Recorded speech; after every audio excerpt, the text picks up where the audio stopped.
రాజన్న సిరిసిల్ల జిల్లాలో అన్నదాతలు రోడ్డెక్కారు. తంగలపల్లి మండలం సారంపల్లి గ్రామంలో సిద్దిపేట హైదరాబాద్ ప్రధాన రహదారిపై రైతులు బైఠాయించి నిరసనకు దిగారు. 2 నెలలు గడుస్తున్నా వడ్ల కొనుగోలు పూర్తి చేయకపోవడంతో తీవ్ర ఆందోళన వ్యక్తం చేస్తున్నారు రైతులు. అధికారుల నిర్లక్ష్యంపై మండిపడుతున్నారు.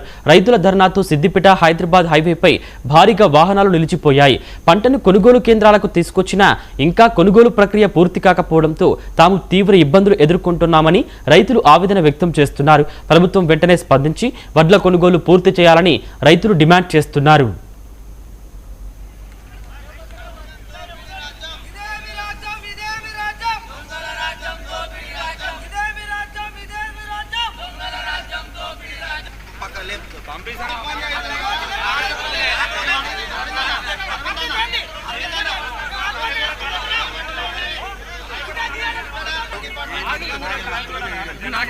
జనాలకు ఇబ్బంది కలుగుతుందా మీరంటారా?